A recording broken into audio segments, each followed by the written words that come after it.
इसका पेपर था आज हम लोग का, काफ़ी अच्छा पेपर गया मेरा। तो ऐसे कर लेता हूँ। हिस्ट्री सिविक्स का पेपर था आज हम लोग का, 2 घंटे का। वो सब डिटेल्स तो मैं मालूम है। I want waste your time. This is the answer key for this paper मेरे 98 या फिर 99 मार्क्स आ रहे हैं।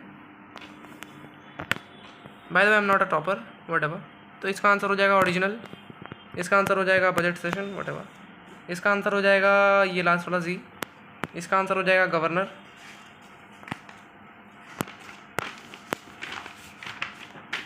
इसका आंसर हो जाएगा हबीस कॉर्पस हो जाएगा इसका हो जाएगा तुम्हारा पी एंड क्यू, इसका हो जाएगा तुम्हारा सी, बोथ आर करेक्ट एक्सप्लेनेशन।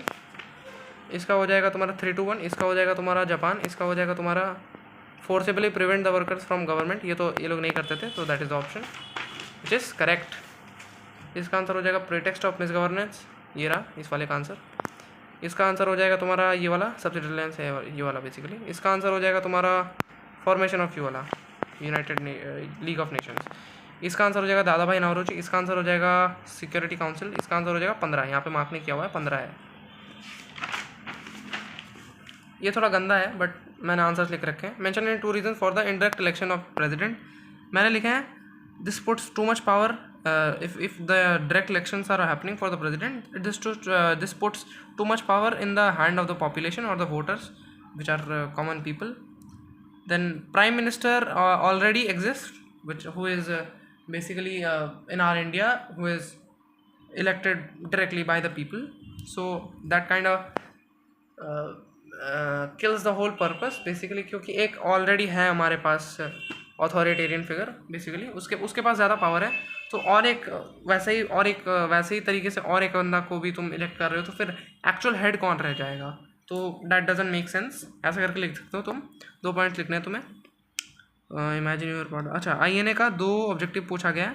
एक लिख सकते हो तुम आर्म स्ट्रगल प्रिपरेशन, यानी कि इनसाइड एंड आउटसाइड इंडियंस को आर्म स्ट्रगल के लिए प्रिपेयर करना। दूसरा लिख सकते हो mobilise all forces for gaining of freedom वगैरह, ये लिख सकते हो। सब मार्क्स मिल जाएंगे। इसका आंसर होगा 1905 पार्टीशन हुआ था, पता है तुम्हें, लॉर्ड कर्जन ने करवाया था, 1 नंबर का आदमी था। छोड़ो। 2 ऑब्जेक्टिव्स ऑफ मुस्लिम लीग, क्या लिखा है मैंने? मुस्लिम क्या लिखा है यार मैंने?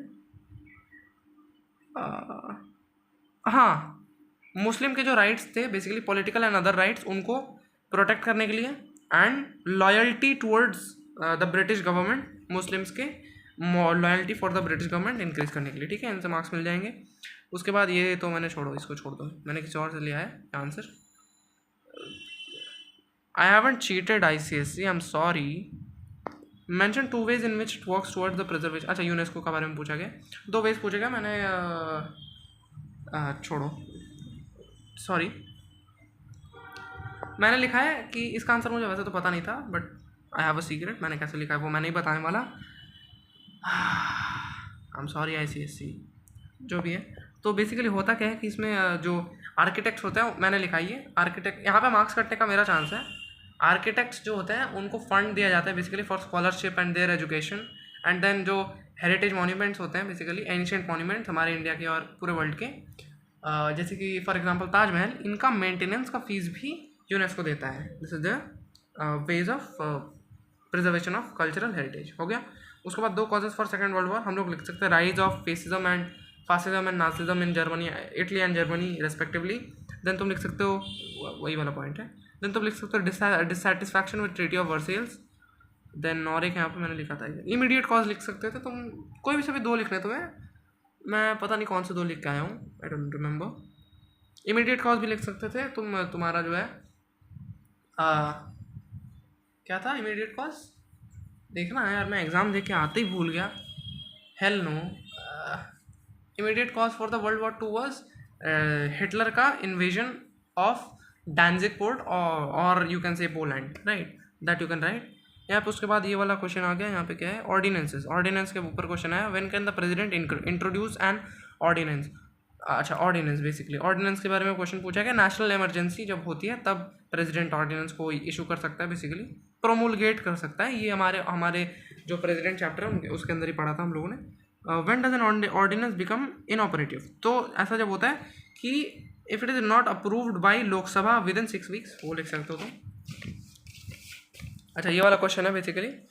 तो मैंने जो जो क्वेश्चन किए मैं सिर्फ और सिर्फ उन्हीं का आंसर बता पाऊंगा, क्योंकि बाकी वाले क्वेश्चन मैंने किए नहीं है।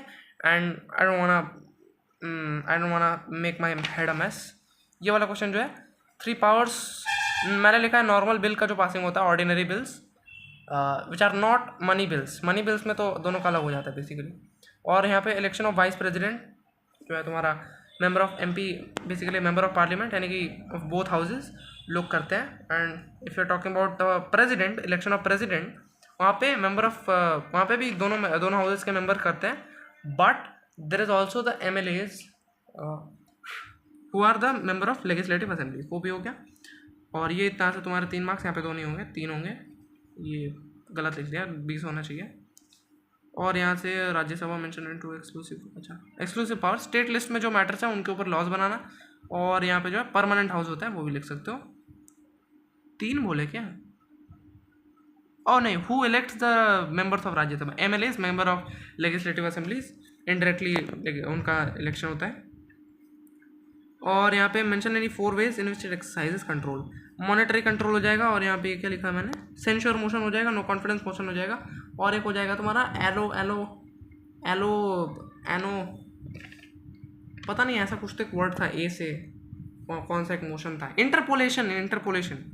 इंटरपोलेशन ये मैं खुद भी लिखना भूल गया था। 1 मार्क्स मेरे यहाँ से सही में चले जाएंगे। शिट, 19 ही मिलने वाला है। शिट, हाँ तो यहाँ पे 19 मिलेगा। मैंने यहाँ पे और एक क्या तो अजीब से लिख दिया था, आई don't no, salaries and allowances लिख दिया था आई गेस मैंने। वो बजट पास करता है ना तुम्हारा पार्लियामेंट, तो यहाँ से 1 मार्क्स जाएगा। आई डोंट नो मिलेगा कि नहीं, what ever, you guys let me know. और हाँ, यहाँ पे जो चैनल है मेरा, इसमें अब से मैं बहुत ज़्यादा रॉ वीडियोज़ अपलोड करूँगा। जो मेरा प्रोफाइल पिक्चर है वो भी मेरा अभी का करंट पिक्चर नहीं है, मैं उसको अपडेट कर दूँगा बहुत जल्द, what ever. Till 65 years, what is the term of the, हाँ ये वाला भी किया था मैंने। इसमें जो है what is the term of supreme court, हाँ 60 is attaining the age of 65 years, then two qualification citizen of India होना चाहिए, हाई कोर्ट में 5 साल के लिए जज रह चुका होना चाहिए, या फिर तुम डिस्टिंग्विश जूरिस्ट वाला जो प्रेसिडेंट के नज़रों में वो लिख सकते हो, या फिर तुम 10 साल हाई कोर्ट में एडवोकेट वो वाला भी लिख सकते हो, कोई सा भी। मैंने ये दोनों लिखे हैं। Mention 3 ways in which constitution ensure the independence of जज। अच्छा, अपॉइंटमेंट ऑफ जजेस लिख सकते हो, प्रेसिडेंट के द्वारा अपॉइंट होता है। रिमूवल ऑफ जजेस लिख सकते हो, 2/3 मेजोरिटी चाहिए होता है in both houses which is very hard. और कंडक्ट ऑफ जज, हाँ तो कंडक्ट ऑफ जजेस इसमें तुम थोड़ा सा एक्सप्लेन कर देना कि जो जजेस का जो डिसीजन होता है बेसिकली सुप्रीम कोर्ट का, उसको लेकर पार्लियामेंट में बातचीत नहीं हो सकती है, that is a rule. Okay, ना एडवाइजरी जुडिक्शन, यहाँ पे तुम्हारे बुक में आंसर लिखा हुआ है। बेसिकली प्रेसिडेंट के पास पावर, बेसिकली प्रेसिडेंट के पास पावर नहीं, सुप्रीम कोर्ट के पास पावर होती है। जब प्रेसिडेंट उसके पास आए कोई भी लॉ के बारे में क्वेश्चन करने, एडवाइस लेने, या फिर एक फैक्ट जो कि पब्लिक इंपॉर्टेंस होल्ड करता है, ऐसे कोई भी एडवाइस सुप्रीम कोर्ट को उसे देना होता है। अगर वो नहीं देना चाहता तो नहीं भी दे सकता है, देना चाहता तो दे भी सकता है। प्रेसिडेंट को भी वो एडवाइस सुननी ही है, ऐसी कोई बात नहीं है, वो नहीं भी सुन सकता है। और जुडिशियल रिव्यू ये होता है तुम्हारा, मेरे कई दोस्तों ने ये रिवाइजरी जुडिक्शन लिख दिया है इसकी जगह पे, बट ये जुडिशियल रिव्यू अलग होता है। ये बेसिकली कोई भी लॉ अगर मान के चलो पार्लियामेंट बनाता है या फिर लेजिस्लेटिव असेंबली बनाता है, state legislature, I don't no वो वर्ड भूल गया मैं, स्टेट लेजिस्लेटिव असेंबली था ऐसा कुछ तो एक होता है। वो लोग अगर कोई सा भी लॉ बनाते हैं जिसको सुप्रीम कोर्ट देख के उसको पसंद नहीं आता, या फिर वो उसको अनकॉन्स्टिट्यूशनल प्रूफ कर सकता है, तो supreme court has the power to declare that law null and void.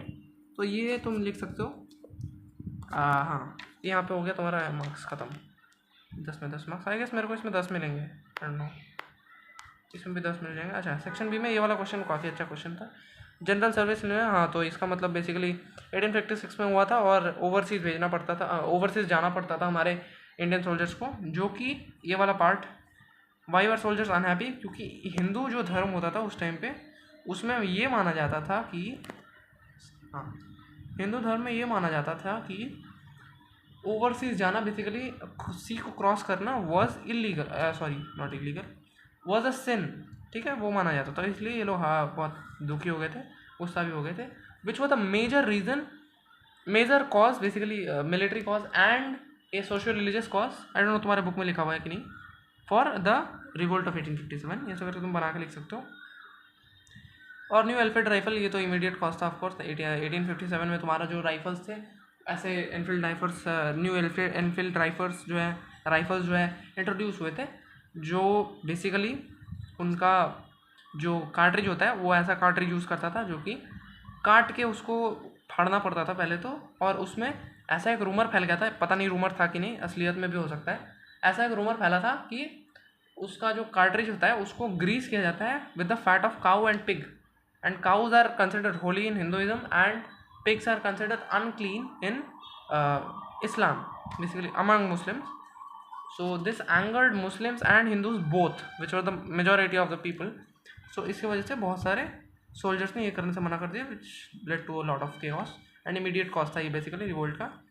And British revolt, अच्छा 4 changes in made in army, ये तो काफ़ी अच्छा क्वेश्चन है, मैंने किया भी हुआ है। Any 4 changes made in the army, 4 changes बताने तुम्हें बेसिकली। हाँ मैंने यहाँ पे लिखी रखा है यार। ब्रिटिश का ट्रूप का नंबर इंक्रीज किया गया था, और इंडियन ट्रूप को ऐसे तरफ से कास्ट के बेसिस पे मिक्स किया गया था ताकि उनमें कोई यूनिटी ना जागे एंड वो लोग नेशनलिज्म ना उनमें आ पाए, जिससे कि ऐसा रिवोल्ट उनके दोबारा नहीं होगा। तो वो लोग बेसिकली डिवाइड एंड रूल खेल रहे थे यहाँ पे। हमारे जो कास्ट डिस्टिंक्शन है, अंगूर खा लेता हूँ।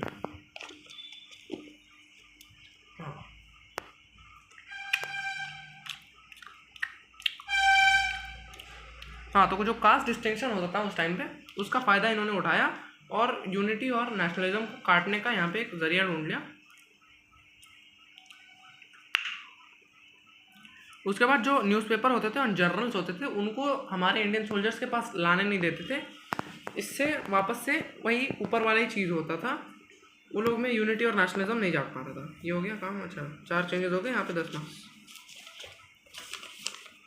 ये वाला क्वेश्चन भी किया है मैंने। हु लॉन्च्ड खिलाफत मूवमेंट?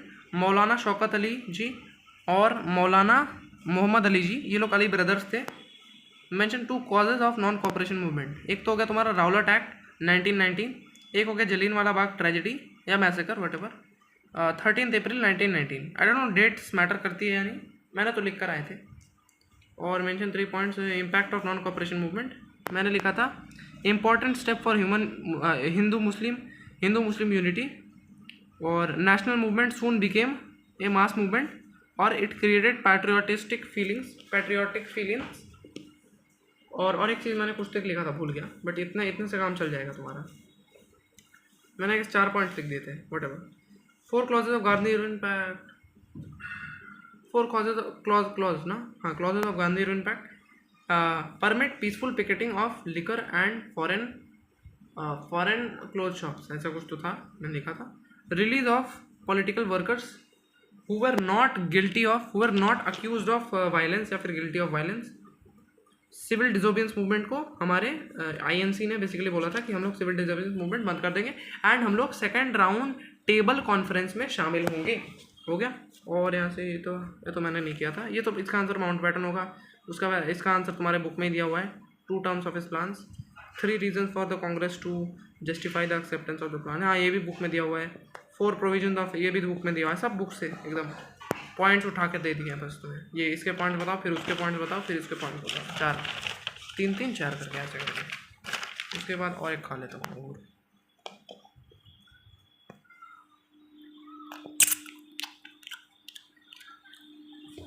हाँ अच्छा, ये तो काफ़ी अच्छा क्वेश्चन है, ये तो देख के ही समझ में आ रहा है। हाँ ये तो देख के समझ में आ रहा है कि ये तो है हमारा फर्स्ट वर्ल्ड वॉर है। ट्रिपल अलायंस देख लो यहाँ पे, अच्छे से पढ़ना। ये फर्स्ट वर्ल्ड वॉर की बात चल रही है और इसका आंसर हो जाएगा साराजेवो क्राइसिस। हमारे जो नाम क्या था उसका, arch Duke Francis Ferdinand, book में लिखा हुआ है आर्च ड्यूक फ्रांसिस फर्डिनांड, जो कि हेयर थे to the throne of Austria. वो जो है अपने बीवी के साथ जा रहे थे साराजेवो में, जो कि बॉस्निया का कैपिटल है। वहाँ पे 28 जून 1914 को उनका असैसिनेशन कर दिया गया दोनों का, बाई गैवरिलो प्रिंसेस नाम का एक 19 साल का बंदा मैंने नहीं लिखा है, वो तुम लिखे हो तो बढ़िया बात है। 19 साल के बंदे ने बेसिकली गैवरिलो प्रिंसेप ने उन दोनों का असैसिनेशन कर दिया था। और ये जो बंदा था ये ब्लैक हैंड नाम के एक ग्रुप का मतलब पार्ट था, आई गेस, इतना मैंने लिखा है। और कुछ लिखा था, हाँ, this marked the beginning of the क्या बोलते हैं, वर्ल्ड वॉर 1, क्योंकि ये इमीडिएट कॉज था वर्ल्ड वॉर 1 का, साराजेवो क्राइसिस ऐसे करके, according to treaty of Versailles. हाँ, ट्रीटी ऑफ वर्सेल्स में तो साफ साफ लिखा हुआ है 33 बिलियन डॉलर्स देने हैं जर्मनी को, और एल्सेस लॉरेन जो है फ्रांस को चला गया था, और सार बेसिन भी मैंने लिखा है, ये आई डोंट नो सही है कि नहीं, सार बेसिन जो है वो फ्रांस को दे दिया गया था, उससे बेसिकली कोल का कुछ तो एक लेना देना था उसमें, ऐसा कुछ तो मैंने लिखा है, तुम बुक देख लेना, बुक से तुम्हें मिल जाएगा। और नो नेम टू डिक्टेटर, हाँ इसमें पूरे नाम लिखने थे, अडोल्फ हिटलर, बेनिटो मुस्सोलिनी, मैंने ऐसे टाइप से कुछ तो एक अजीब सा स्पेलिंग लिखा है। बेनिटो का स्पेलिंग ठीक है क्या? तुम लोग मुझे कमेंट करके बताना बेनिटो का स्पेलिंग ठीक है कि नहीं। अच्छा, कॉमन कॉजेस, हाँ, इकोनॉमिक क्राइसिस हो गया, discontentment from treaty of Versailles हो गया, और तुम और भी लिख सकते हो जो कि कॉमन थे बेसिकली। और क्या हो सकता है, कैरिज्मेटिक कैरेक्टर्स, प्रॉपर्टी क्या बोलते हैं यार उसको, personality, charismatic personality of Mussolini and Adolf Hitler, और you can say good leadership offered by them, ऐसा कुछ भी लिख सकते हो तुम। और ये तो सिंपल सा ऑब्जेक्टिव बोला गया है, इस बुक में से दिया हुआ है, बेसिक जनरल असेंबली का 3 फंक्शन बोला गया है, सिंपल सा। और यहाँ पे 2 आर्किटेक्ट यानी कि जवाहरलाल नेहरू और एक जन, 2 का नाम लिख देना, ऑब्जेक्टिव बता देना 2 को, बस सिंपल।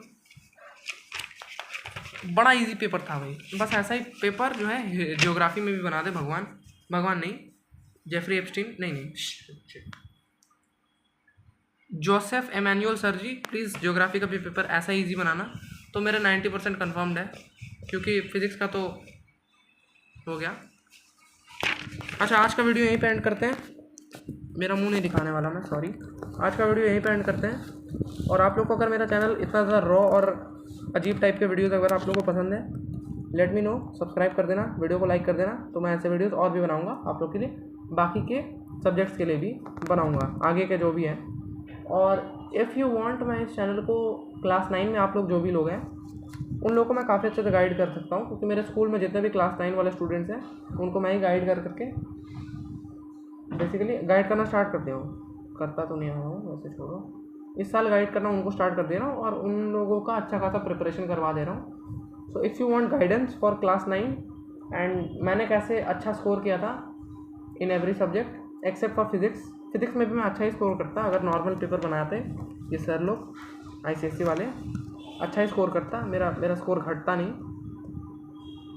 वॉटेवर, 17 मिनट की वीडियो हो गई है यार, तुम लोग का बस काम नहीं है क्या, ज्योग्राफी पढ़ो जाके यार, ज्योग्राफी की वीडियो चाहिए तो कमेंट कर देना, मैं बना दूंगा बहुत जल्द।